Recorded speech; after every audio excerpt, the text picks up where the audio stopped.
Let's refocus. אריק, הם אומרים שאתה מעצבן. אני לא יודע למה. היי. היי. מה קרה? מה חשבת, שאני ישנה? סגרת? לא, התקשרתי בשעה 7 ומשהו, חשבתי אולי את עסוקה. 7 ומשהו לא ראיתי? איפה שמעתי? וואי. זה לפי סמוטריץ' שאנחנו צריכים לחזור לעזה, לגוש קטיף, יופי. There's a song in Israel, a very famous song, The Kids of the Winter of 1973, which, you know, it's a song about the kids who were born after a war, like the continuing of living. And my mom was pregnant when my dad went to the army to fight Yom Kippur War. מה אבא משהו אחרי המקלחת? כבר עם פיג'מה ב7:30, 7:45, יפה, אתה מוכן. So, and when I was born in December, the war was over, but not really over. It's interesting, you know, I was born in a war. So I grew up in this town called Ra'anana.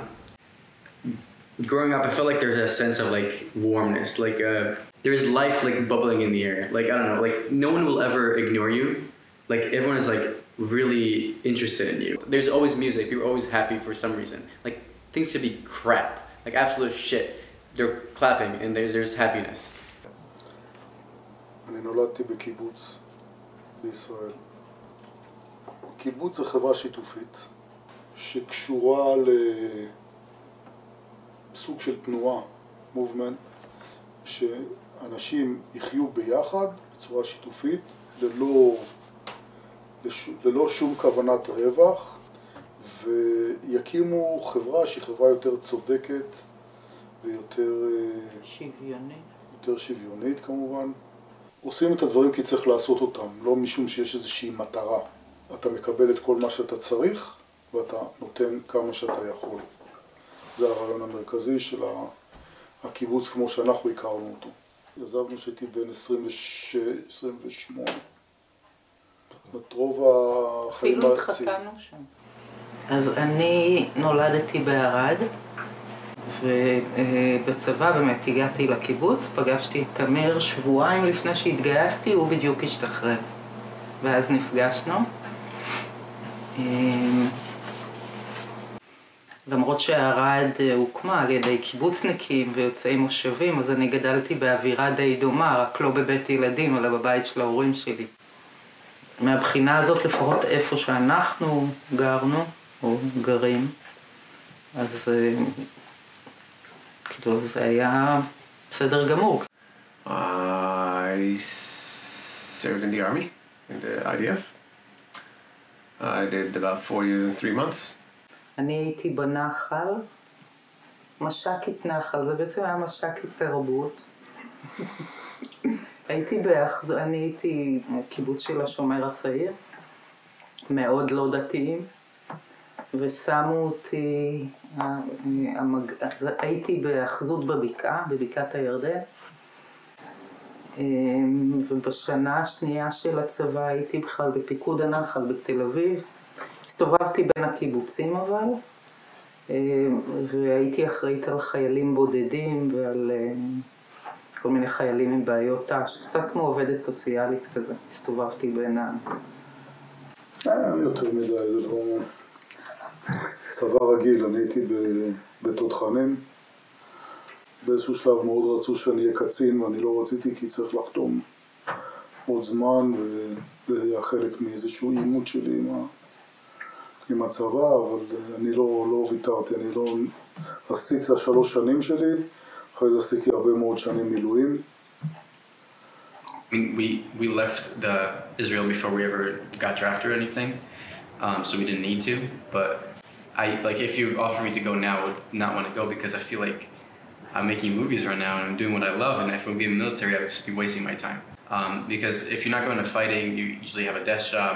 Also, I'm not interested in fighting. Also, I feel like my dad will not be okay with that ever. Like, I remember hearing stories from my grandmother when her two, like my father and my uncle, when they're in the military, she used to go to the Western Wall every week to pray because she was so worried. Like, she lost her mind over the fact that her children are fighting in a war. So like it's so like it is important to have a military because there's so many surrounding nations that do not want the best for Israel, but not our children to fight.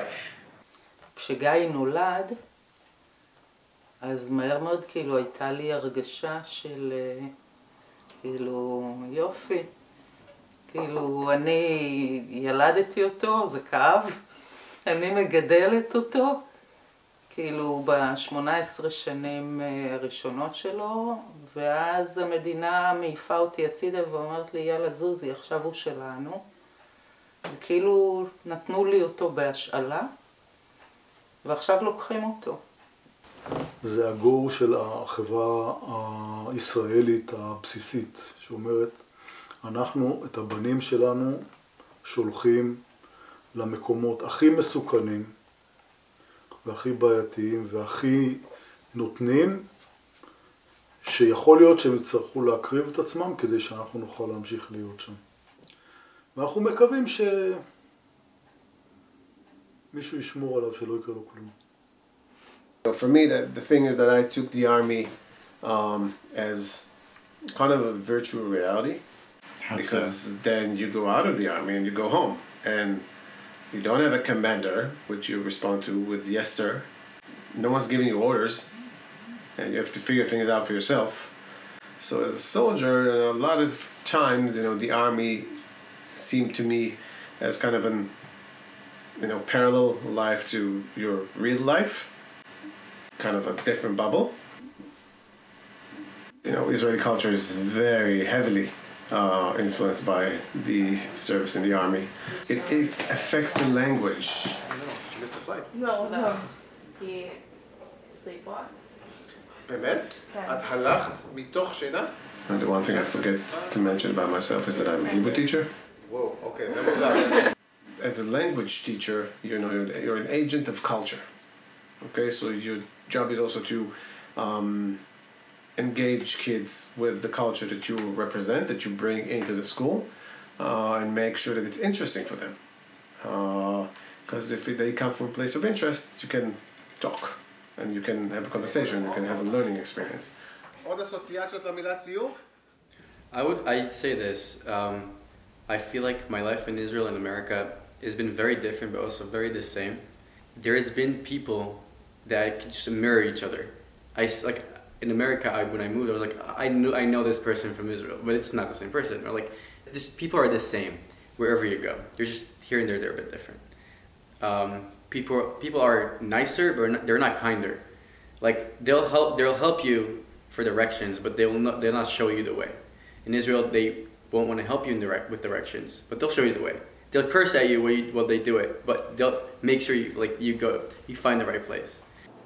יש פה משהו שאני מאוד מאוד אוהב אותו, וזה הנושא של האמון, trust. שאומרים לך, הנה, אנחנו שואלים אותך שאלה, אתה צריך לענות, מה שאתה אומר, אנחנו מאמינים לך. אבל, אם אתה משקר, נגמר הסיפור. בישראל, אתה ממלא דבר כזה, אומרים לך, מה שאתה ממלא, אנחנו קודם כל לא מאמינים לך, אנחנו נבדוק. זאת אומרת, התרבות היא הפוכה לגמרי, של חוסר אמון. I mean, comfortable, yes, it's comfortable, but it's not comfortable. Because, when your parents are in Israel, when your brother's in Israel, so it's comfortable, but it's never really fully comfortable. Like, my home is here, my home is there. I read somewhere that Israel is, they live in the purgatory. You're always in between. You look between America and Israel, and you're like over the Atlantic in your head, in your mind. And that's kind of true. So, I have my WhatsApp group that I'm checking basically all day, especially now. So it's kind of living in between, and then I have a life here. So yeah. איזה מטורף, תראה כמה, אחי. עד עכשיו אני חושב היו איזה 40, 50. וואו, תראה כמה. אחי מלא, תראו את השמיים. כל זה רחפנים. It was one summer where a lot of rockets were thrown towards Israel. It was all throughout the summer. In the news, they always there was a chart of but depending on where you live, how much time till the rocket gets to you. It was like a minute and like 30 seconds, I think, where I lived in Ra'anana.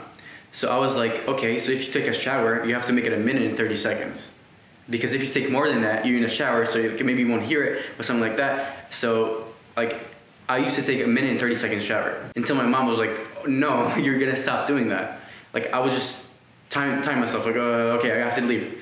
Because I didn't want to go out, I don't know, naked to the staircase, and I didn't want to sleep while I run there.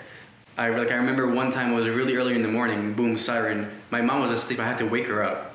We had to go. And it's not far, but like still this stress of like, what the fuck? This siren is fucking blaring in my ear. It was like a part of the life during that summer. But every time there's like a siren that is similar, I would like my heart drops. I'm like, oh shit, I need to go somewhere. So I was a teenager in the 90s, 80s and 90s. During the time where Rabin tried to get the Oslo Accords and tried to get the peace with the Palestinians, Hamas sent suicide bombers to Israel. So it was a period where buses were blowing, basically. I grew up with that. I think, I just talked to one of my colleagues at work, and he was like, he's a Jew, American Jew, and we had a group that we were responsible of.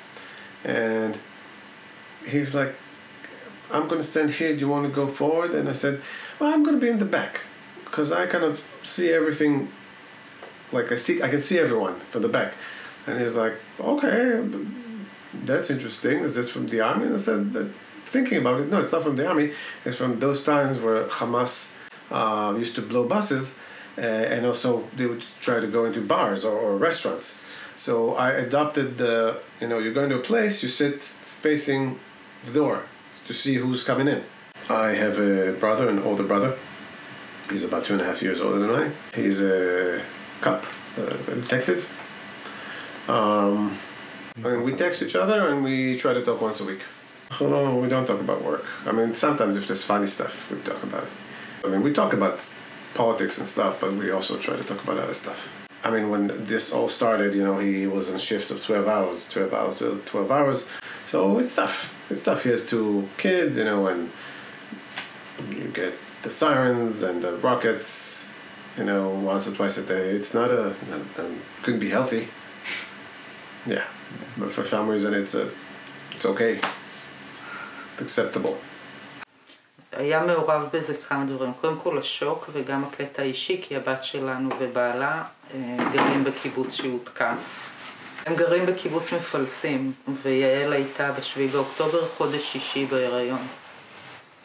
וכשהתחילה, יש לי, כמו להרבה ישראלים, אפליקציה בטלפון של צבע אדום.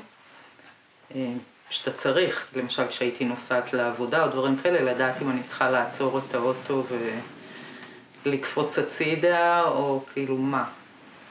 אז אני רואה כשיש הפגזות של טילים וכזה, זה קופץ לי. אני רואה שזה בכמויות מטורפות. לא, בדרך כלל זה כמה טילים ויאללה, נגמר. והפעם זה היה משהו שלא הפסיק. ושלחתי ליעל הודעה, והיא כתבה לי שהם נכנסים לממ"ד, שזה היה safe space, ובלגן, והיא תתקשר אחר כך. ואחרי זה לא שמענו מהם 10 שעות, והם ישבו בחושך בממ"ד, ומחבלים נכנסו לקיבוץ, והם שמעו את הקרב מחוץ לבית שלהם, ובעצם בנס לא נכנסו אליהם הביתה. ועוד משהו שקרה לי בעקבות 7 באוקטובר זה שהמון דברים איבדו מהיופי שלהם. המון דברים, הצבעים, הנוף, המוטיבציה לעשות דברים, המון דברים כאילו, מה הטעם? כאילו זה איבד את הצבע, זה איבד את הטעם, זה כבר לא... אין כבר את אותה שמחה, עושים כי חייבים לעשות, אז אני קצת מקצינה, כי זה לא נכון בהכל, אבל זה כאילו הוריד לי בהרבה מאוד דרגות את הצבעוניות של החיים. אין באמת שמחה שלמה.